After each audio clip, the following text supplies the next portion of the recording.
आपकी गाड़ी 3 से 90 करोड़ कैसे रिकवरी करते हैं, चलो सुनते हैं प्रोफेसर ऑफ हाउ की वीडियो में। Let start.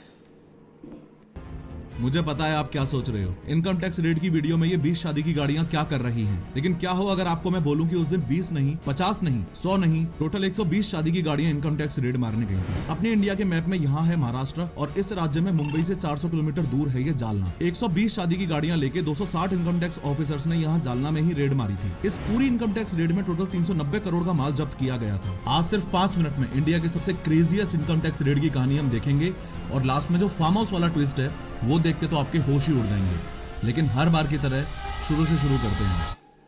58 crore cash, 32 kilo सोना, हीरे मोती से भरे बक्से। इतना कैश कि उड़ गए आयकर विभाग के भी होश।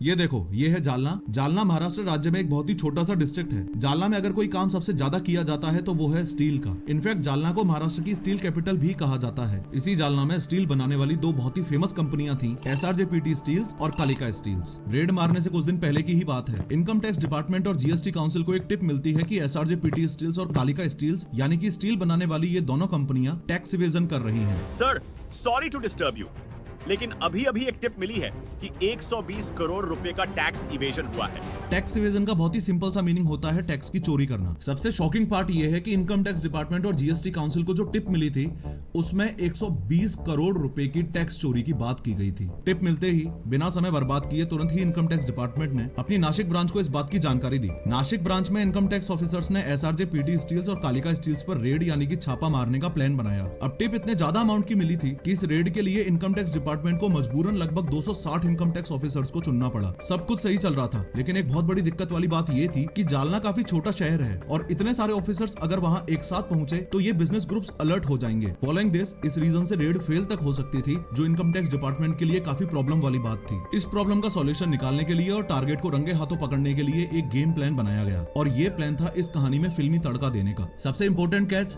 इस प्लान को नाम दिया गया दुल्हन हम ले जाएंगे। लेकिन इससे पहले कि इस गेम प्लान को एग्जीक्यूट किया जाए, कुछ ऑफिसर्स ने 1 और 2 अगस्त 2022 को इन बिजनेस ग्रुप्स की रेकी की। इस रेकी की हेल्प से उन सारी जगहों को आइडेंटिफाई किया गया जहां जहां रेड मारनी थी। शॉर्ट में बताऊं तो ये डिसाइड हुआ कि ये जो दो स्टील की कंपनियां थी, SRJPT स्टील्स और कालिका स्टील्स, इनके ऑफिस, फैक्ट्री और ओनर्स के घरों पर रेड मारने का प्लान है। खैर, आज दिन है 3 अगस्त 2022 का और इस रेड को सक्सेसफुली अंजाम देने के लिए इनकम टैक्स डिपार्टमेंट ने 120 गाड़ियां रेंट पर ली हैं। जालना एक काफी छोटा शहर है और उसमें केयरफुली रेड मारने के लिए इनकम टैक्स ऑफिसर्स ने सारी गाड़ियों को दुल्हन की तरह सजा दिया। हर गाड़ी पर ये राहुल वेड्स अंजलि और दुल्हन हम ले जाएंगे के स्टिकर्स लगा दिए, यानी कि पूरा का पूरा माहौल ऐसा बनाया गया जैसे कोई बारात जा रही हो। मोरोवर 260 इनकम टैक्स ऑफिसर्स बाराती की तरह ही तैयार हुए थे। एक इनकम टैक्स ऑफिसर दूल्हा बना था जिससे लोगों को किसी भी तरह का डाउट ना हो। जालना में एंटर होने के बाद सारे ऑफिसर्स अलग अलग टीम्स में डिवाइड हुए और डिसाइडेड लोकेशंस पर जाने लगे। चलो तीनों लोकेशंस की स्टेटस को अलग अलग समझते हैं। इनकम टैक्स ऑफिसर्स को दोनों स्टील कंपनियों के मालिकों के घर कुछ नहीं मिला। इनकम टैक्स ऑफिसर्स को दोनों स्टील कंपनियों की फैक्ट्रीज से कच्चे माल का घपला और अकाउंट बुक्स में इनकरेक्ट एंट्रीज का फ्रॉड मिला।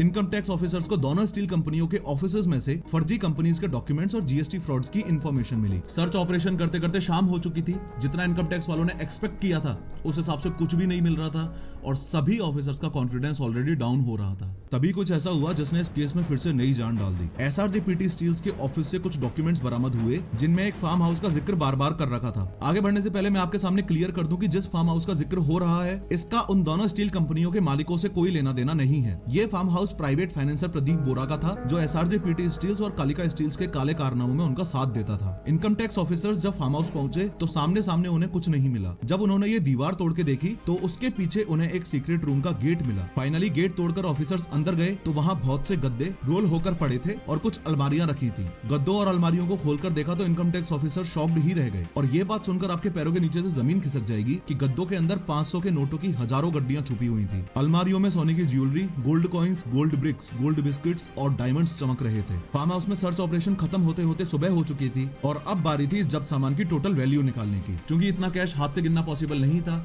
इसलिए पास ही के SBI बैंक में सारा पैसा थैलों में भरकर ले जाया गया। ये सुनकर आपके होश उड़ जाएंगे कि सुबह 11 बजे SBI बैंक में नोट गिनना शुरू हुआ था और ये सिलसिला रात के 1 बजे तक चलता रहा, यानी कि लगभग 13 घंटे। फाइनली इस रेड के एंड में काउंटिंग के बाद पता चला कि total 58 crore cash, 32 kilo gold, 14 crore के डायमंड्स और 300 करोड़ की अनडिक्लेयर्ड प्रॉपर्टी उस टाइम फार्म हाउस से जब्त की गई। ओवरऑल इंडिया की इस क्रेजिएस्ट इनकम टैक्स रेड में 390 करोड़ का एक बड़ा अमाउंट सीज हुआ।